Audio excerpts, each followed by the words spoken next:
Hello जी guys, अस्सलाम वालेकुम। Welcome back to my channel Zumzum. तो कैसे हैं आप लोग सब? मैं उम्मीद करती हूँ कि आप सभी बहुत अच्छे होंगे और आप लोगों की दुआओं से मैं भी अच्छी हूँ। तो मैंने जैसे कि आप लोगों को एक व्लॉग में दिखाया ही था कि मैंने करेले बनाए हैं, तो मेरे पास कमेंट्स आए थे कि आप अपने करेलों की भरवा करेलों की रेसिपी देना। काफ़ी लोग इसमें कीमा भर के भी बनाते हैं, लेकिन पर्सनली स्पीकिंग कि मुझे ना कीमा इसमें पसंद नहीं है। कीमा करेले टाइप्स मुझे कुछ भी पसंद नहीं है, ना तो कीमा करेले ऐसे कटे हुए और ना ही ऐसे भरे हुए। मुझे ये ना मतलब वेज है ना, तो प्रॉपर वेज की फॉर्म में ही अच्छा लगता है।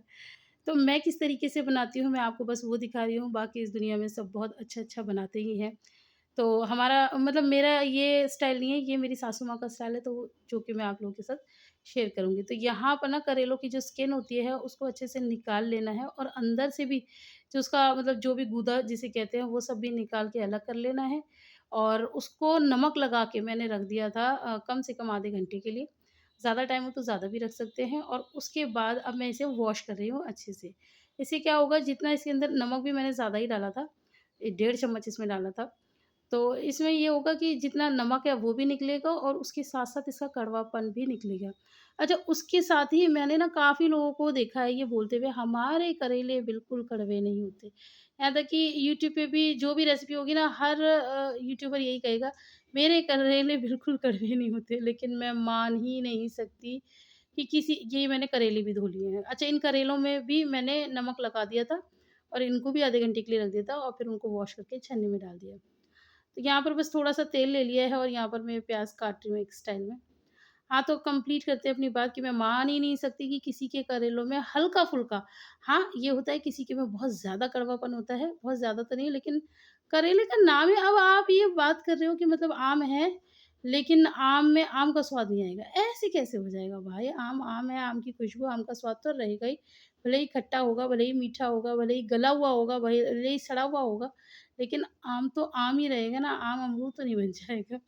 उसी तरह करेला, करेला ही रहेगा, हल्की-सी कड़वाहट इसमें रहती ही है। अब आप बनाने जा रहे हो तो आप उससे पहले मेरा डिक्लेयर देख लो। यहाँ पर मैंने एक गलती कर दी थी, मैंने ना थोड़ा-सा तेल डाल के उसमें प्याज़ डाल दी थी। अब मैं अपनी गलती सुधार रही हूँ, इसमें पहले प्याज़ नहीं डालनी थी गाइज़, इसमें डालने थे वही जो हमने करेले की स्किन रखी हुई थी ना, उसको हमें फ्राई करना था, उसके बाद मसाला भुनना था। अब इतने होश-पौश में मैंने डाल दिए, तेल तो थोड़ा ही डाला और गलती से डाल दिए प्याज़, फिर याद आया, अरे! ये मैंने क्या कर दिया। अब फिर दूसरा बर्तन वो करो, फिर उसे गंदा करो, तो उससे बेहतर है मैंने प्याज़ को भी ब्राउन करके निकाला। मैंने कहा, भाई तुम बाहर आओ, उसके बाद हम करेलों को अंदर भेजते हैं। तो बस ये अच्छे से धुले हुए मेरे अच्छे से मैंने इसका पानी स्क्वीज़ करके निकाल दिया था। स्क्वीज़ गलती हो गई, स्लिप ऑफ टंग था। तो बस अब इनको ना फ्राई करना है। इनको थोड़ा मतलब 5 से 7 मिनट तक आपको फ्राई करना है। तो यहाँ पर आप देख सकते हैं इनका कलर भी चेंज हो गया है और इनमें ना ड्राइनेस आ गई है, बिखरे-बिखरे से खुले-खुले हो गए। तो बस इसका जो मॉइस्चर था ना, वही हमें वो करना था, मतलब पूरी कोशिश ये है कि इसका जो कड़वापन है ना, वो निकालने की। और ये इन सब जो हम कारनामे करते रहते हैं कि नमक लगा के रखना है, फिर इन्हें वॉश करना है, फिर इन्हें फ्राई करना है। इन सब कारनामों से 80% इसका कड़वापन निकल भी जाता है। लेकिन 20% फिर भी रहता है और वही अच्छा भी लगता है। अगर करेले में इतना कड़वापन नहीं होगा तो फिर वो आलू नहीं बन जाएगा। तो ख़ैर यहाँ पर वो जो प्याज़ थी वापस डाल दी, प्याज़ हमारी पहले ही ब्राउन थी, तो अब प्याज़ के अंदर ही हमने ये अपने भुने हुए करेलों का सामान डाल दिया अंदर का। बस अब इसके अंदर बेसिक सारे मसाले जाएँगे, कौन-कौन से जाएँगे मैं भी आपको बताती हूँ। और व इनको भी अच्छे से ही फ्राई करना है, ठीक है? पहले इसको मिक्स कर देते हैं, पता नहीं कहाँ कौन-सी सोचों में गुम जाती हूँ, फिर याद आता है, अरे! सोचों में गुम नहीं होती, सोचों में गुम होने का टाइम ही नहीं है मेरे पास। और भी मतलब दूसरे हाथ पे बहुत सारे काम चल रहे होते हैं। ख़ैर बहरहाल, अब मेरी मसालेदानी आ गई है, तो अब तो मैं इसमें मसाले डाल रही हूँ। हल्दी डाल दिया है मैंने, मिर्ची पाउडर डाल दिया है मैंने इसके अंदर, धनिया पाउडर डाल दिया है मैंने इसके अंदर। आपके पास सौंफ का पाउडर हो ना तो वो ज़रूर डालना, मेरे पास था नहीं तो इसलिए मैंने डाला नहीं, मेरे पास सौंफ भी नहीं थी। तो नमक डाल दिया मैंने इसके अंदर। नमक हमने पहले भी डाला था, लेकिन वो सारा नमक निकल गया था, हल्का-फुल्का अगर बचा हो, वैसे बचा नहीं होगा। तो नमक मुझे कम ही लग रहा था, मैंने पता नहीं क्यों कम डाला है, फिर मैं आगे इसमें बढ़ा लूँगी। अब ये जो है ना टमाटर, ये आप चाहें तो बहुत बारीक-बारीक काट के डाल सकते हैं। मैंने इस चॉपर में थोड़ा-सा वो कर लिया ताकि ये अच्छे से इसके अंदर सब मतलब एक जान हो जाए। तो छोटे-छोटे टमाटर चलेंगे। अब आप सोचेंगे पीसना है तो ख़ैर नहीं है, क्योंकि हमें कोई पेस्ट नहीं बनाना है इसका, कटे हुए टमाटर ही लगेंगे।